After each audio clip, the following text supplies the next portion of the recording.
Bom, nessa videoaula a gente vai ver sobre grupo de permutações, mais especificamente o S3. A gente vai ver um subgrupo, na verdade, que eu vou chamar aqui de S3, tá ok? Esse subgrupo ele vai ser formado por F0, F1 e F2, tá? A gente vai ver que de fato ele é um grupo, mas a gente já consegue perceber que ele tem identidade, né? Então ele é um candidato a ser subgrupo de S3. E também a ordem de C3 divide a ordem de S3, porque eu tenho que a ordem de S3 é 6 e a ordem de C3, é 3, tá? Então, e a ordem do subgrupo tem que dividir a ordem do grupo pelo teorema de Lagrange. Então a gente consegue perceber que tem 6 elementos. Então vamos tentar construir a tábua de C3, então. A gente começa criando aqui uma linha e uma coluna, certo? Na linha eu vou colocar os elementos ordenados dessa forma.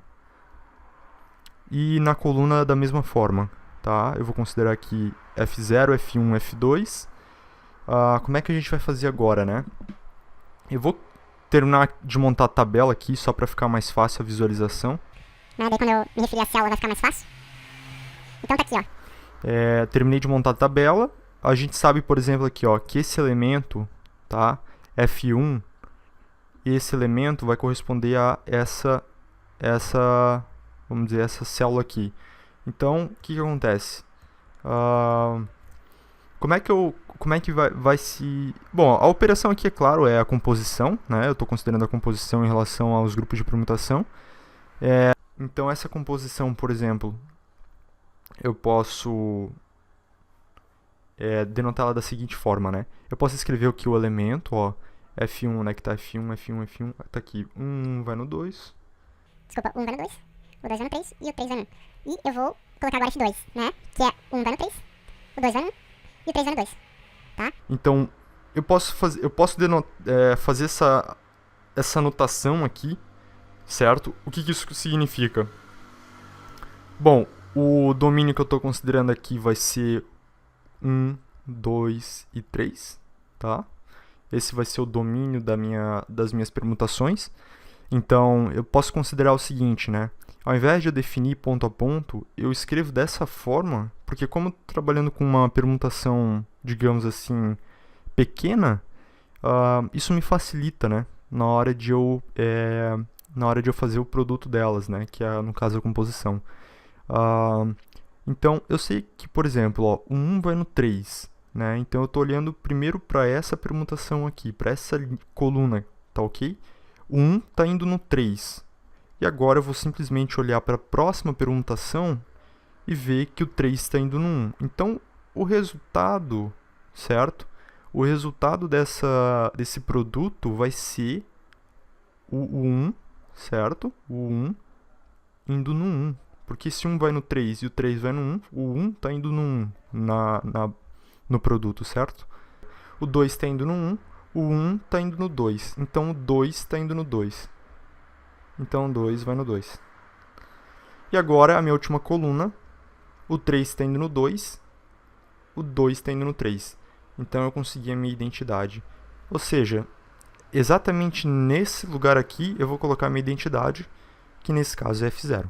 Bom, eu já preenchi a identidade, né? A identidade nessa linha aqui vai dar o próprio elemento, né? Porque a identidade ela tem essa característica, né? Quando você faz a composição qualquer outro elemento aqui, tá? Com x em 1, 2 e 0. Nesse caso vai ser o próprio elemento, né? Isso aqui vai resultar em f de x, tá ok? Então, por isso que eu já coloquei nessa linha e nessa coluna os elementos. Eu vou agora olhar, então, para esse elemento aqui agora, certo? Então, a gente vai fazer f de 1, a composição entre F1 e F1, tá? Então, vamos fazer essa composição aqui. Nesse caso, eu vou ter... 1 vai no 2, o 2 vai no 3 e o 3 vai no 1. E a composição aqui vai ser o 1 vai... Eu vou escrever a mesma coisa no caso. 2, 3, 1. e o resultado vai ser o 1 vai no 2, o 2 vai no 3, então 1 vai no 3. Eu olhei para essa coluna, no caso, agora eu vou para a próxima coluna. O 2 está indo no 3, o 3 está indo no 1, então o 2 vai no 1. O 3 vai no 1, 1 vai no 2, então o 3 vai no 2. Né? Então esse aqui é o resultado do meu produto, mas isso daqui é f de 2. Então eu vou colocar f de 2 aqui. F de 2. Bom, agora a gente vai olhar para esse elemento aqui, tá? Então eu vou ter F2, a composição entre F2 e F1. Então vou utilizar o mesmo raciocínio que a gente fez antes. Vou colocar aqui então 1, 2, 3, 3, 1, 2. E aqui vai F1. E a gente já sabe que é 2, 3, 1, tá? O resultado aqui vai ser, de novo, né? Vou olhar pra coluna. 1 vai no 2, 2 vai no 1, 1 vai no 1. O 2 vai no 3, o 3 vai no 2, então aqui já me deu a identidade, tá? O 3 vai no 3. Então aqui eu vou ter a identidade e a gente pode fazer também F2 com F2, só que provavelmente, né, isso daqui vai ser F1, tá ok? Provavelmente vai ser F1, porque se a gente perceber aqui, eu não tenho nenhum elemento repetindo na linha ou em uma coluna, né? Isso é uma característica de um grupo. Todo grupo ele não repete na linha e nem na coluna, ele não vai repetir elementos, tá? Mas a recíproca não é verdadeira. Eu posso ter, por exemplo, um conjunto que, associado a uma operação, ele não repete na linha e nem na coluna, e mesmo assim ele não é um grupo, né? Isso não é verdade, né? Pode acontecer de não repetir, mas mesmo assim ele não ser um grupo. Então, só que quando ele é um grupo, com certeza não vai repetir, né? E a gente tem exatamente isso. Por isso que aqui vai dar F1. A gente não vou nem fazer o cálculo, mas a gente vai ter exatamente F1 por causa dessa especificidade do grupo, tá?